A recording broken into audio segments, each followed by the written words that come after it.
Without further ado, we are fortunate to have Logan Reed with us today. After leaving a 15-year career in HR, Logan opened her private practice coaching in 2011. She is a graduate of accomplishment coaching and a certified conversational intelligence coach who believes that each of us can make a significant contribution to the world when we have the tools and support to change our self-limited thinking.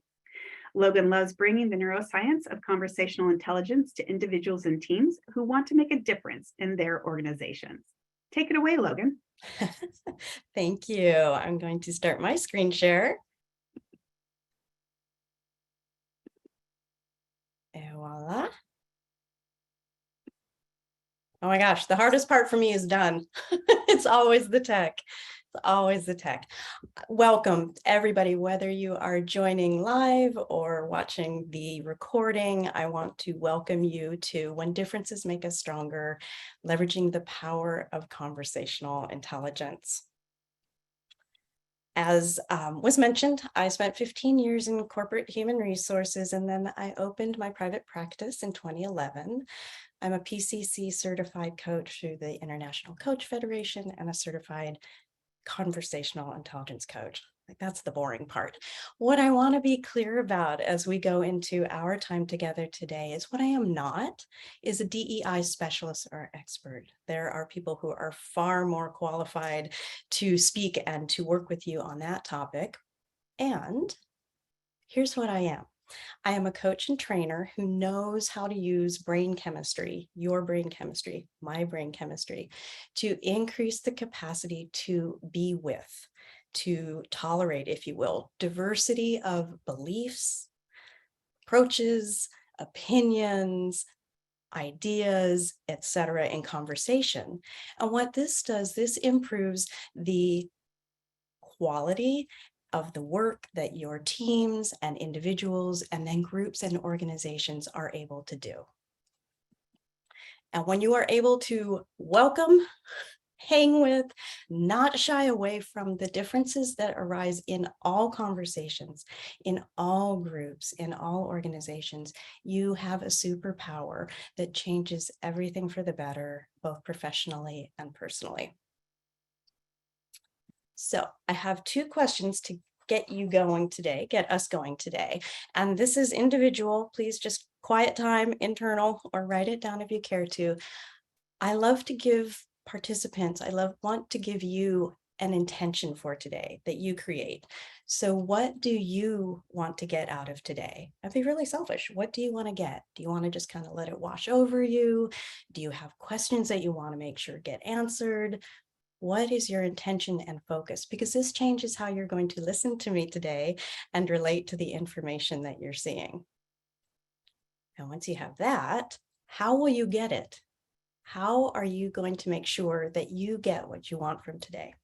And just write that down or think about it and hold that intention, because we're going to check in at the end of the presentation to make sure that you got what you wanted.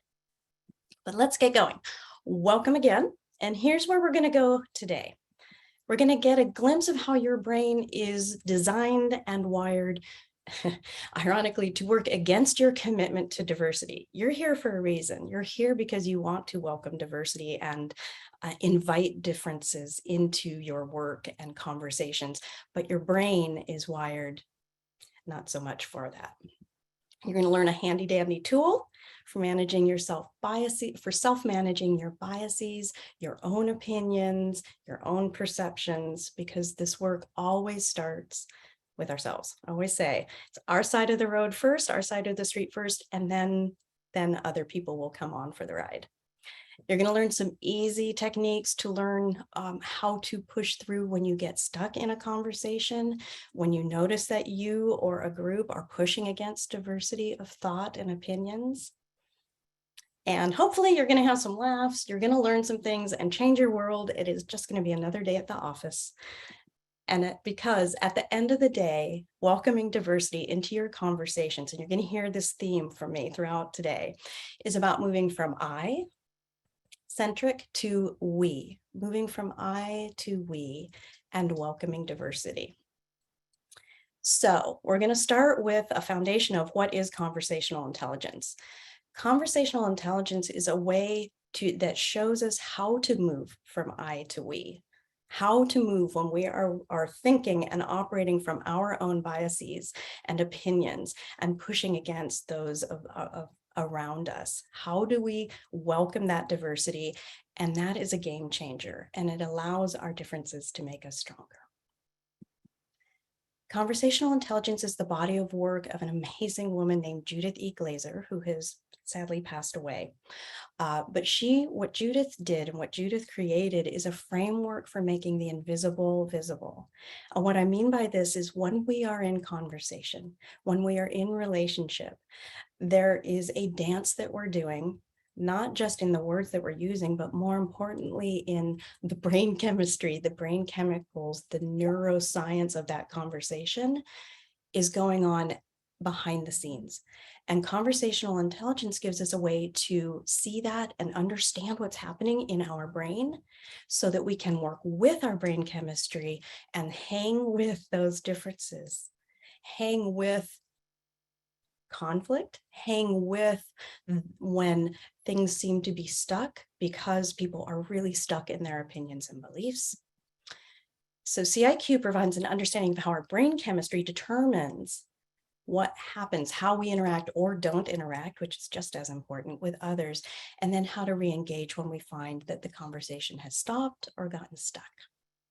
In other words, CIQ, I'm going to use the term interchangeably, conversational intelligence and CIQ. CIQ allows us to work with our brain chemistry and allow our differences to make us stronger.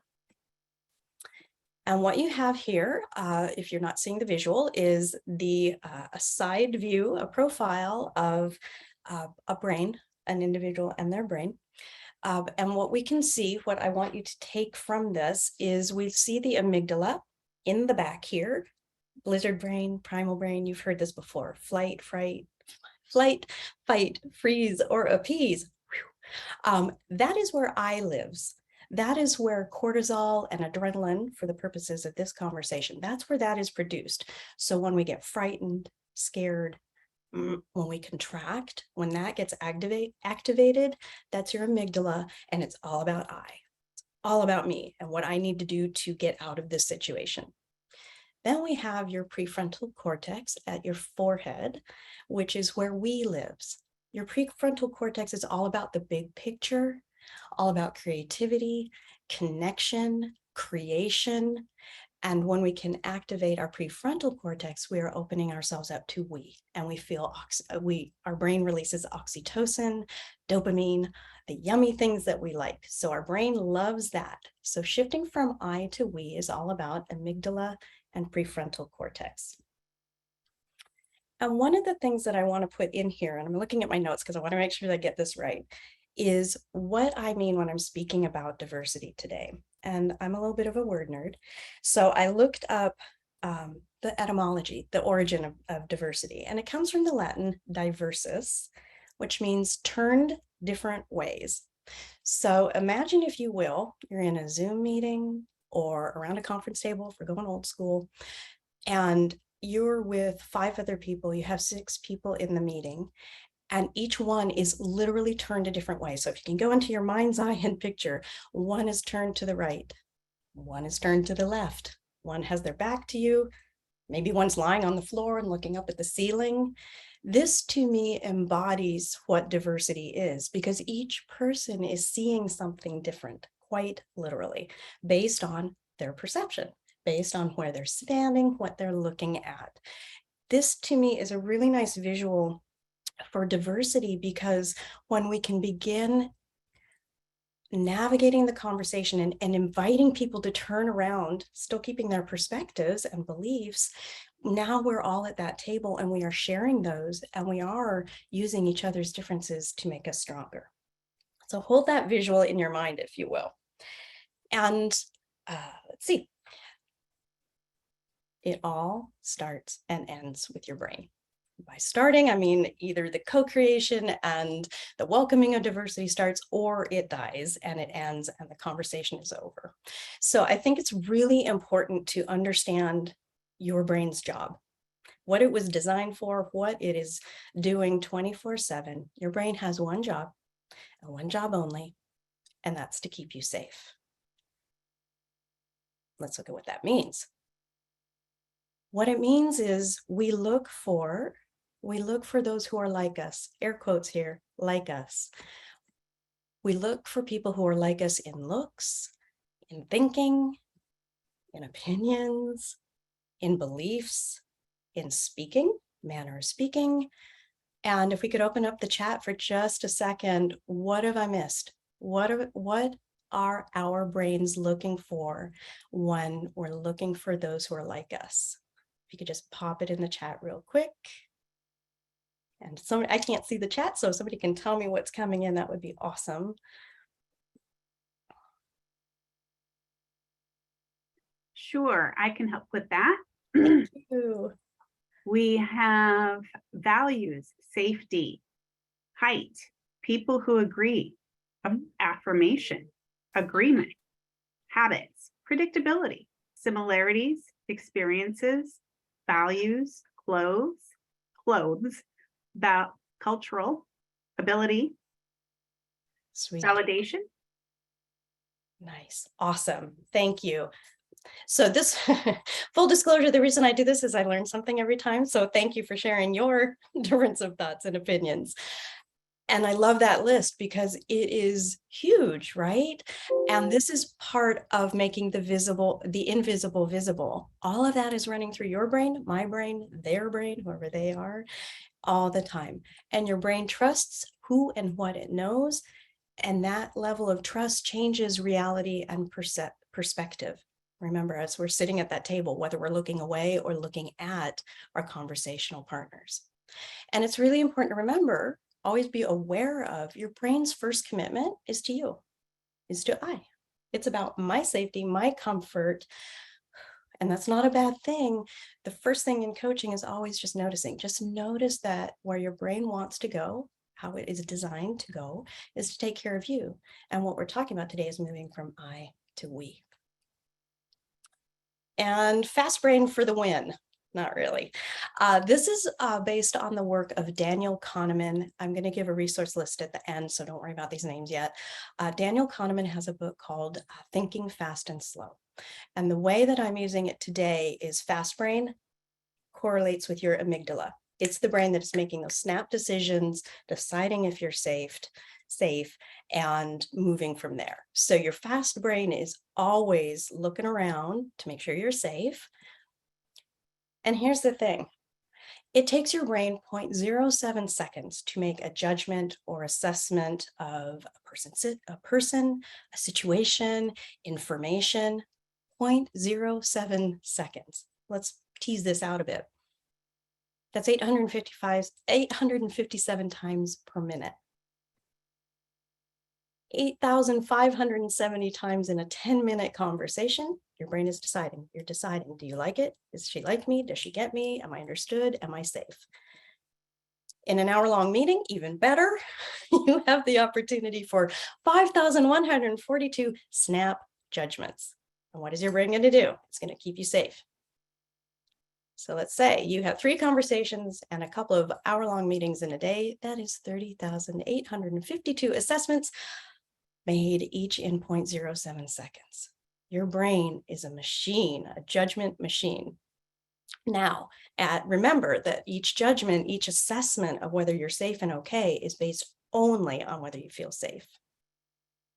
And these judgments and assessments are overwhelmingly based on I, not we. Last thing for the brain. Truth number 2, your brain loves being right. We love being right. Because when we're right, we get a hit of dopamine. We actually get a chemical reaction, and our brain likes that. Same thing that happens when we eat something yummy or have a great run and you get those endorphins. Our brain craves that feeling and that chemical. So this means that we get addicted to getting one up on others, being funny or clever, answering quickly, getting praise, getting that affirmation, being the expert, being the one, not making mistakes, like ever. We never want to be seen as having made a mistake. And again, I'd like to open up the chat real quick and see, what have I missed? What else are our brains addicted to when we are addicted to being right? Likes on social media. Oh my gosh, yeah. Yes. Validation, power, control, acknowledgement, appreciation of work, preventing public shame, being Yeah. popular, approval, being loved, attention, promotions, being creative, coffee. Yes. Yes. So many yeses. Awesome. Thank you. So you can see, and I love these kinds of discussions because it's different for each person.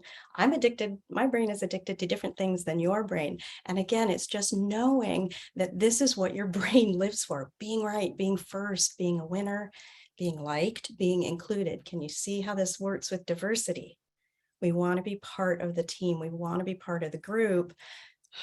So how does that work with our brain? So always remember, your brain is addicted to being right. And again, this is what it looks like in your brain. Amygdala wants to be right, want to get that fast assessment, make the quick answer so that we feel like we are smart and seen and heard and valued and all those things. Very much I-centric, not we-centric. So let's look at your brain and diversity. So your brain senses when there is a difference of opinion, thought, belief, approach, experience. Your fast brain is going to sense this as unsafe. Remember, that fast brain is your amygdala, the one that makes those quick decisions and assessments. Your fast brain wants to shut this nonsense down and go back to what it knows. Go back to where we feel confident and comfortable and the expert and all those wonderful things that our brain likes. Your fast brain then changes how you perceive reality because it gets some chemicals going, that adrenaline, that cortisol. And your fast brain pulls you back to I and moves you away from we. There's an antidote to this. We're getting to the good stuff. You can use your slow brain to change perspective and to let go of the need to be right. To let go of needing to be right. That is huge and incredibly powerful. And it's power with, not power over. So here is your first handout. This is the ladder of conclusions, and your handout actually looks a little different than the graphic here. You've got that, it has a little more verbiage, and I'm not going to go into that right now. What I want to share here and what I want you to walk away with is understanding so that you can self-manage your biases, perceptions, beliefs, all of the things that you're bringing in your brain that go against welcoming diversity and differences. And here's what's happening. Again, this is making the invisible visible. Here's what's happening when you are reacting to someone or something that's different than you and you don't like it. There's a conversation, there is an exchange between you or a team. And then you have the bioreaction. A little bit of cortisol, a little bit of adrenaline. I don't like that. They're wrong. Don't like their approach or their look. Remember all those things that make our amygdala feel unsafe. And then you have a feeling. You make that mean something. I feel scared. I feel embarrassed. I feel weird. I don't feel like I belong. I feel pissed. Whatever it is, you have that feeling. And that feeling creates some thoughts. Well, they're a jerk, or they don't know what they're talking about, or nobody asked me. You have some thoughts that go. Then your beliefs start kicking in. We're climbing up this ladder. The graphic here is very much a ladder. So for each of these concepts, they're a rung on the ladder, and we're walking, we're climbing, running up to the top. We have our thoughts, then our beliefs kick in, and then we make a conclusion about that person, that information, or that situation. Remember that 0.07 seconds. And without recognizing our own biases, without recognizing the assumptions, the interpretations, and the meanings that we are assigning to that information, that exchange, we are beholden to the conclusion that we make up. And the conclusion is going to be based on I and how safe I feel. So it is working against diversity. And you see on the right of this ladder of conclusions, and I'm sorry, on the left of the ladder of conclusions, you see making stuff up in air quotes. Every conclusion that we come to is going through all of our filters, and it is made up. And remember that table, that visual, or that Zoom meeting where everybody is pointing different ways, their situation or their perception is going through all their bazillion individualized filters.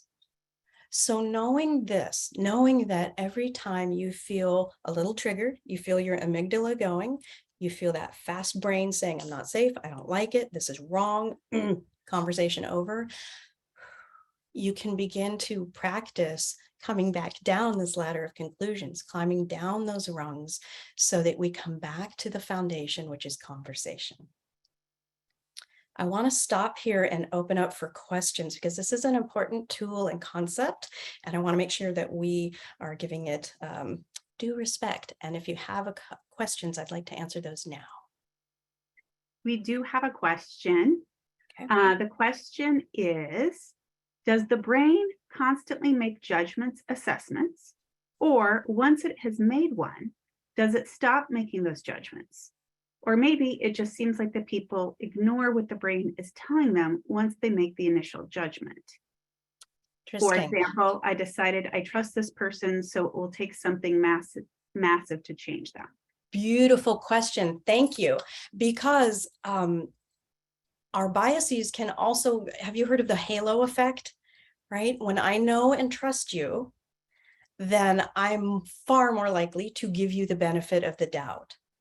So there's the limbic brain, I think of as our file system. And so it has a file for every person that you know in your world, and you're filing things away to the good or the negative. And you pull on that when you have a conversation with somebody.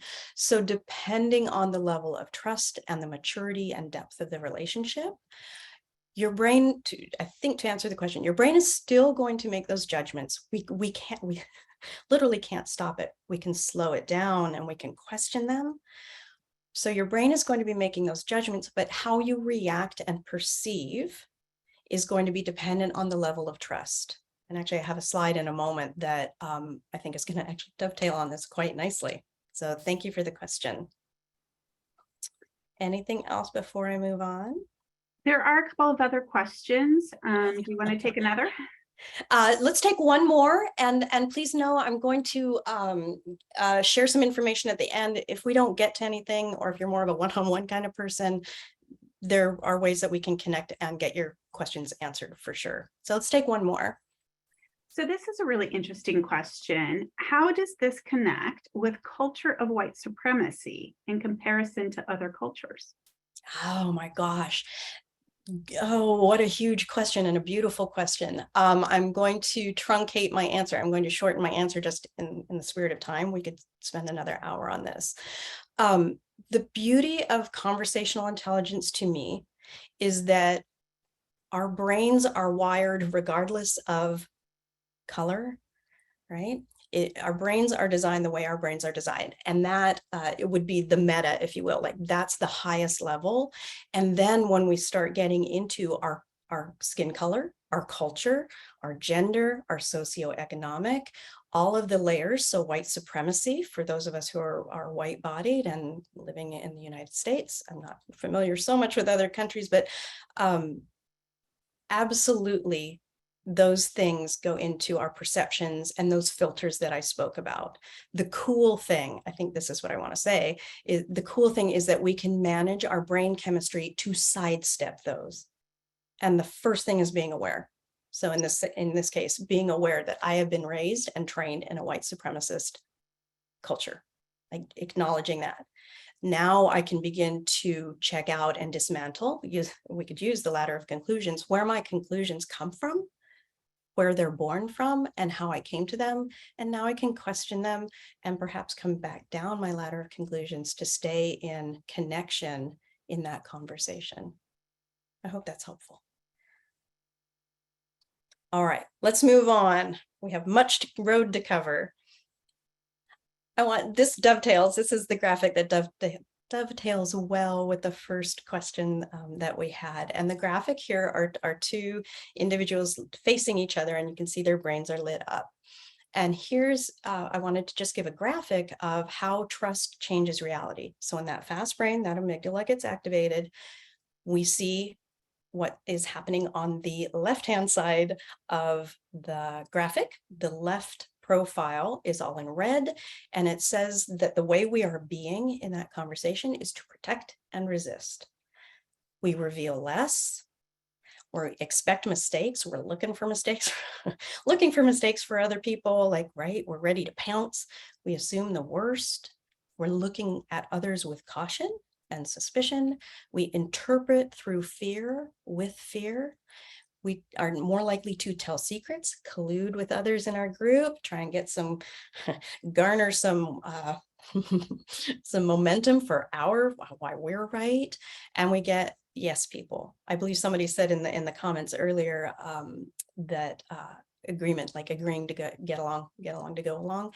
You get yes people, people who aren't challenging or asking questions or engaging with their opinions. So that's when our amygdala is activated. When we are able to tap into our prefrontal cortex and that slow brain, it changes everything. We reveal more. We expect the best. We look to understand. Little Stephen Covey in here. We seek to understand what's going on with others. We tell the truth, and we are yes to truth telling. We ask for the truth to come back to us. We are interested in that truth.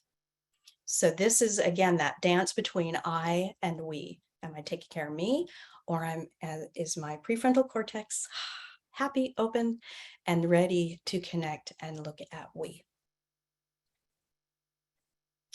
And I have a quick video that I'm going to play here, and I just want to set this up, and I'm going to walk through it. It doesn't have any audio, but walk through it for those who aren't seeing the visual. What we have is a hanging square in an art gallery. It is the outline of a square. It looks like it's black metal. So you just see the outline of this square. And I'm going to walk through, and it's suspended midair. All you see is the square. Oh, there we go. We're starting to walk towards the square, and as we get closer to it, we see that the right and left sides are actually squiggly. They aren't square. And as we continue to rotate around, we see it's more squiggly. And where we end up is that black square is turned into a black circle. It's stunning. It's to me, I love this graphic because it's a great way that when we shift our perspective, if we hadn't moved closer to that square, if we hadn't moved to the right of it and around it, we would never seen the possibility that that circle is actually a square. That is the power of inviting diversity and shifting your perspective. So how do we use CIQ to invite diversity?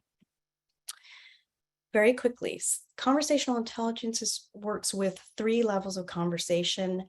We're only going to focus on level 1 today, A, for time, and also to keep this manageable because I want you to go practice. And if you're drinking from the fire hose, you're not going to be able to absorb and then go out in the world and use this tool.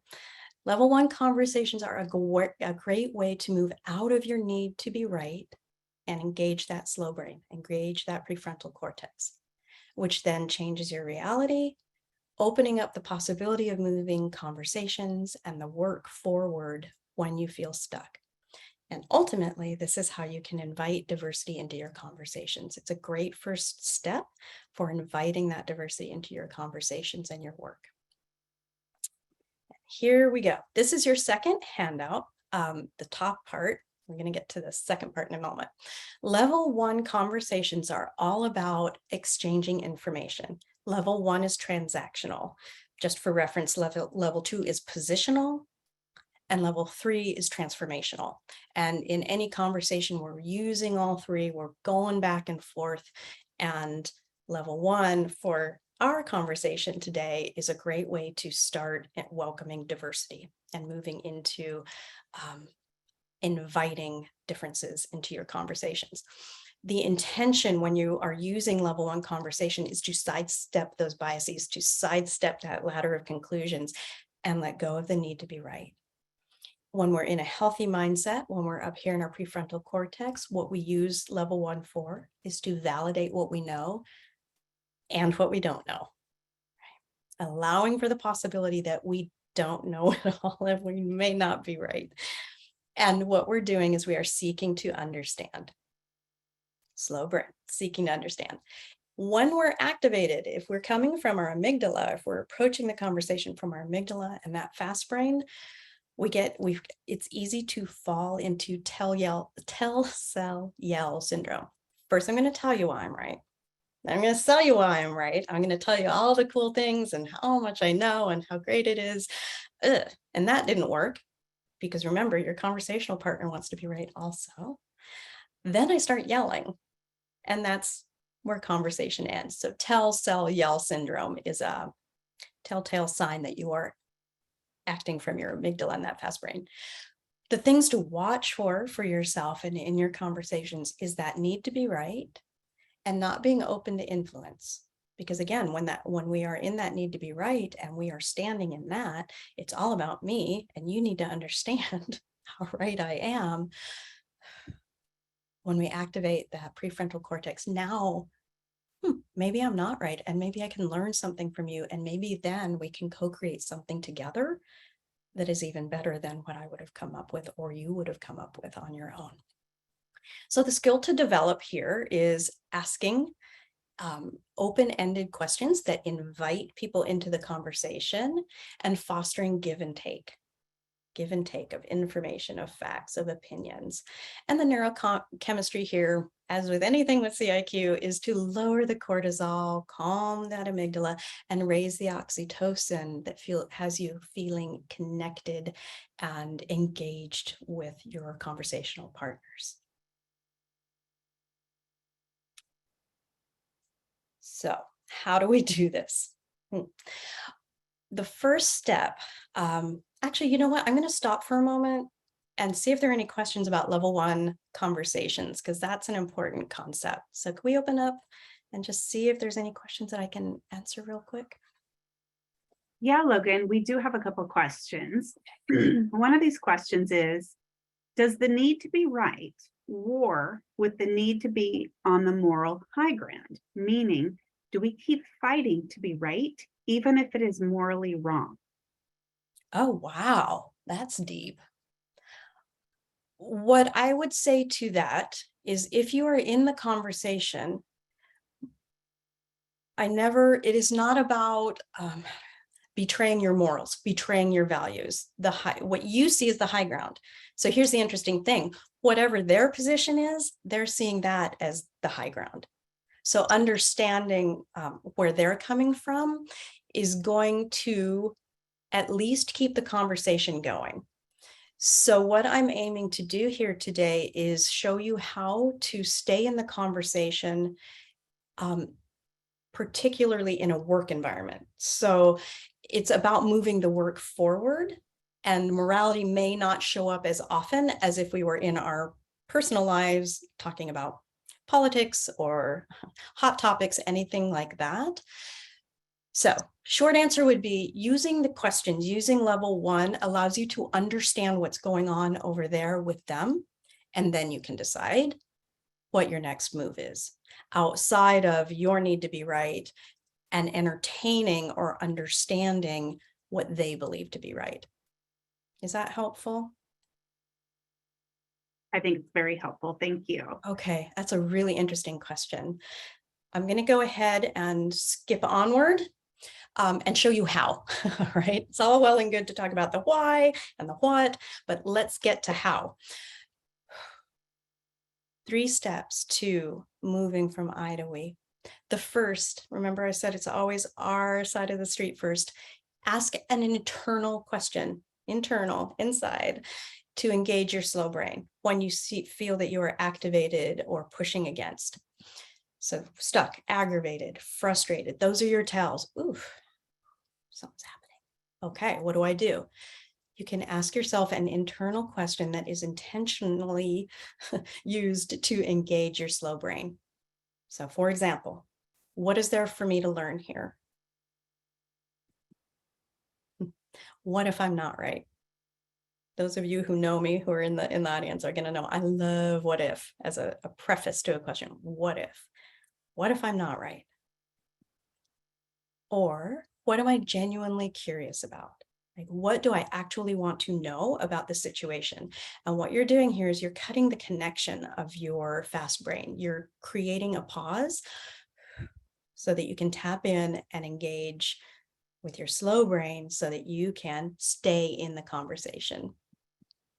I'm going to skip this right now, just in the interest of time. I want to make sure that we get to everything. So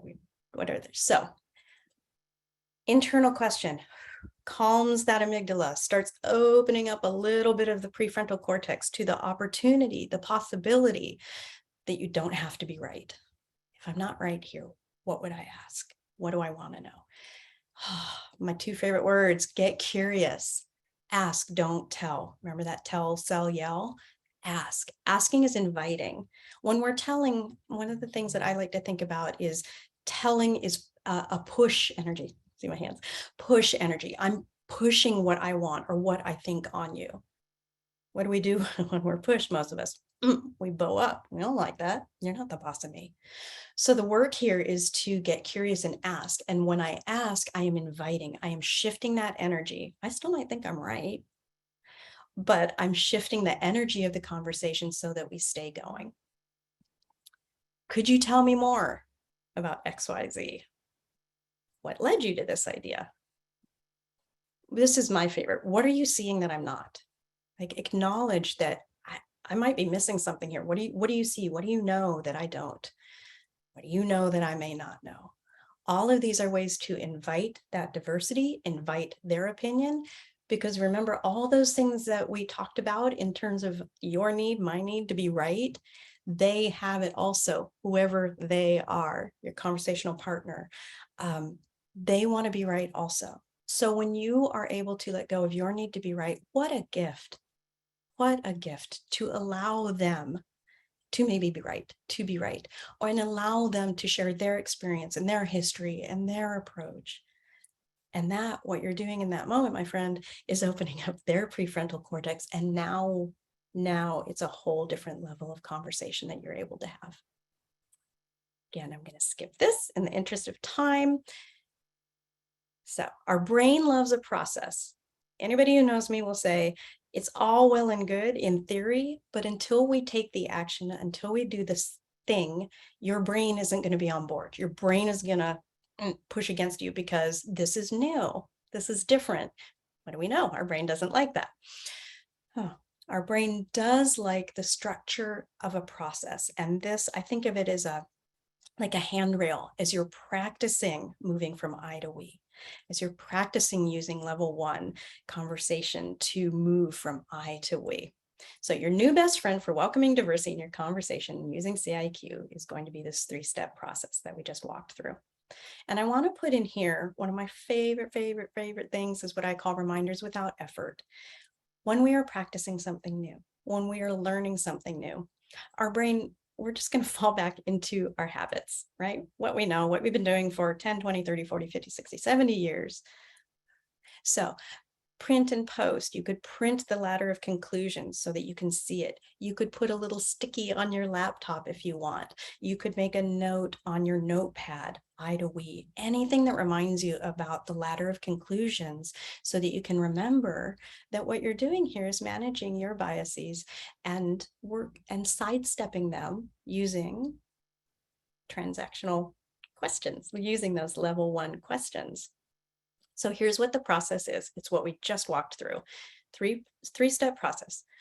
First, I invite you to choose who and where you will practice. Who and where. Be very specific. Suggestion here, invitation here, start with low-hanging fruit. Start with a low-stakes conversation or a low-stakes relationship. But very clearly choose who and where you will practice. And then you're going to choose your internal question. What is going to be that internal prompt that you're going to use that slows down the amygdala, activates the prefrontal cortex? And then what's your external question going to be? How are you going to invite them into the conversation? So this is your second handout, and I'm going to give a minute and a half.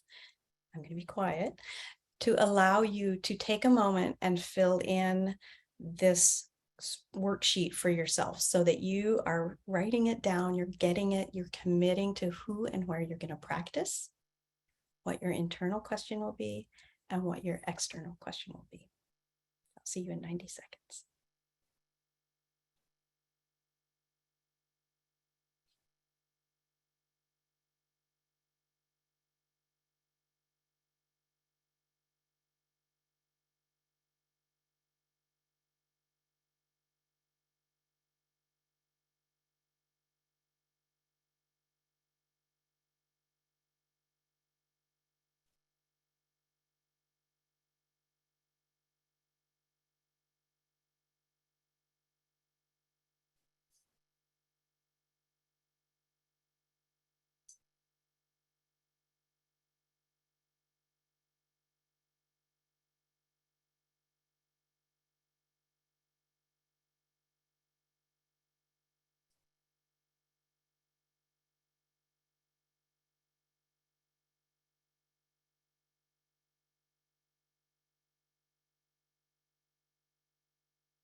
All righty.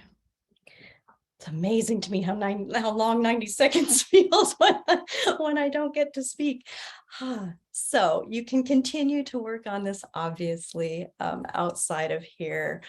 And please print this out, keep it for future conversations as you practice.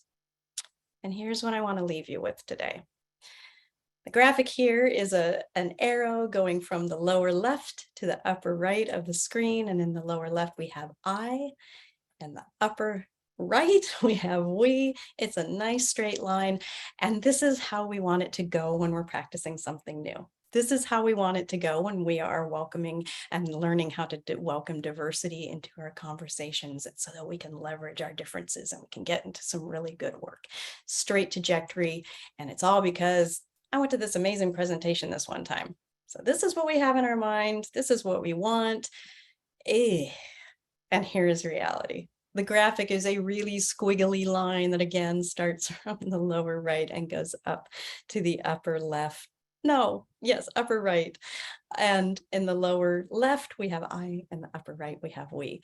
This is what reality looks like when we are practicing and trying new things, anything, for the purpose of this conversation, using level 1 conversation to manage our biases, open up conversations, and invite others in and invite their differences in. You're going to have times when it works great and you're going to feel fantastic. You're going to have times when you think you're going to practice and you decide not to.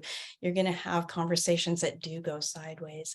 And the thing that I want you to take from this graphic and this portion of the presentation is it's all practice.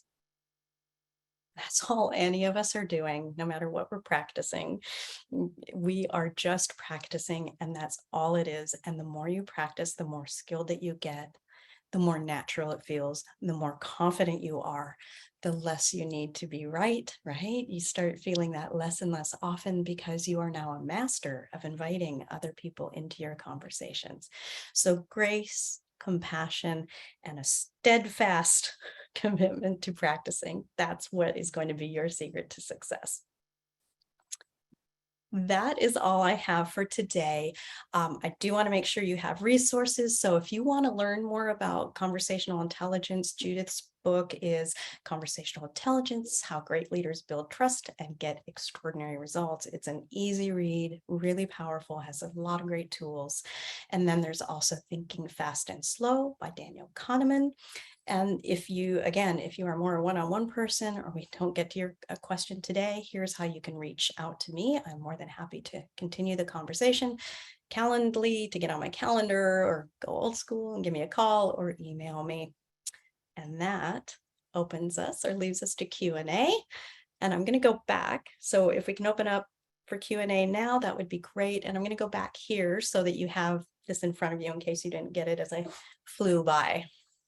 What questions do you have? Yeah, there's some great questions in the chat. One that seems to be pretty popular is, what is your observation of or understanding for folks who are neurodiverse compared to neurotypical brains to learn to engage slow brain conversations? Wow, that is a great question. Let me preface it by I am not a neuroscientist. And here's what I would say. I have a client who has a neurodivergent autistic child, severely autistic. And what's fascinating, so this is my frame of reference. And what I would say is it's still working with the brain, understanding that that brain works differently than a neurotypical brain, not better or worse, just different. Again, it's honoring that diversity, right? And still working with it, and also honoring the capacity, because depending on the individual and their diagnosis and situation, their capacity and ability may be very different. So the capacity and ability to manage emotions, I'm just thinking about my client and her son, to manage emotions is really different than a neurotypical child. So working with that, this work, I believe, still works for those individuals, but it's understanding how and to what level, like what level of engagement are they able and have the capacity to have, and then we work with that. Is that helpful? I believe so. There was kind of another question along the same line, and that was, do you have any better tips or internal questions for people with neurodivergencies? My gosh. I'm taking a moment. Not not knowing the individual and the situation, I don't have a blanket question, if that makes sense. I don't have a reference point for that, so I'm hesitant to step into an area where I'm not where I'm not an expert. I don't need to be right and make something up. That's a really interesting question. You have given me something to think about. Thank you. And I don't have a good answer for you right now. Yeah. All right. Well, this is a great question. If you're in a position where you are pushing for change, a new way to do something, how do you stay curious and in conversation, particularly if you feel that you've been in their shoes before and have a good understanding of their point of view? Right. Great question. Here is where you would tap into the other levels of conversation.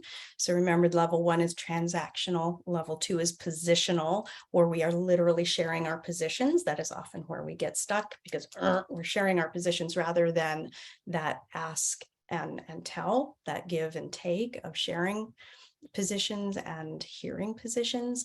And then level 3 is transformational. And that's where I always think of it as prefrontal cortex to prefrontal cortex, where now we're co-creating. Now the ideas are flowing. You've ever had those meetings where the ideas are just going and it's so fun and it's amazing? That's a transformational conversation.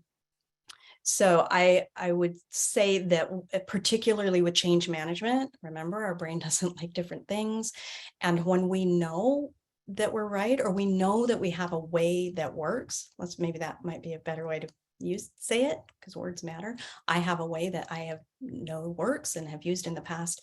It's using those different levels to, again, invite the individual or individuals into the conversation, oftentimes by creating a shared vision.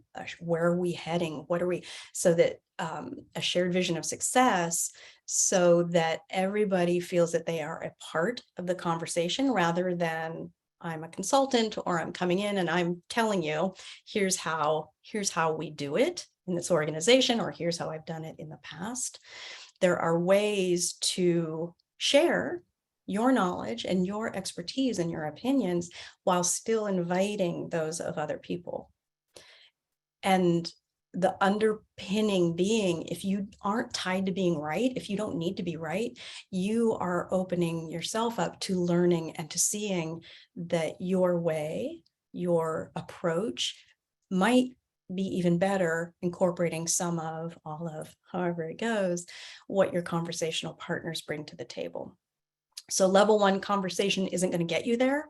You would really need to be, I think of it as dancing and kind of navigating conversations using the 3 levels. And then, of course, there's other tools and techniques that we use in conversational intelligence. If you want a deeper dive into that, I would highly recommend getting Judith's book.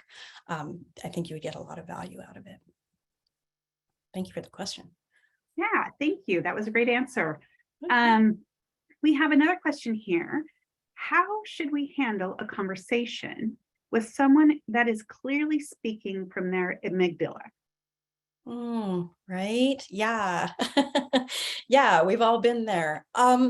There's a concept in CIQ of relationship before task, of tending to, so the way I would look at that and use that concept here is tending to their amygdala first before you try and do anything, because how's it going to go, right? When I'm embarrassed, scared, pissed off, frustrated, and you come to me, I can't hear what you're saying. If we think back to that graphic of I and we, I'm an I don't frankly care what you have to say. I don't want to hear it, and I'm going to resist you. So relationship before task would suggest and invite to ask, okay, here we go. Use those level 1 questions to tend to what's happening over there that has their amygdala activated, right? So what is the internal question could be something along the lines of, what do I want to know here? How can I take care of them here? Again, stepping out of I into we. And then what questions could you ask that would help, ideally, calm their amygdala, right? So how can you acknowledge, it could be as simple as, you appear to be upset. Is this a good time to talk about this? Right? Like, acknowledge what's going on over there and give them the opportunity to say, no, I'm really not okay. I need a minute or a day or whatnot. Or yeah, let me take a breath. Man, got really wired up there. So okay, yeah, go ahead and ask your question. Right? So you can still use that process to help calm their amygdala. We before I. That's a great question. Thank you. Thank you so much, Logan. We've run out of time. There was still a lot of great questions, very engaging session, and I think we all learned a tremendous amount of really, really useful techniques here. So I'm certain that the information you provided today is going to help all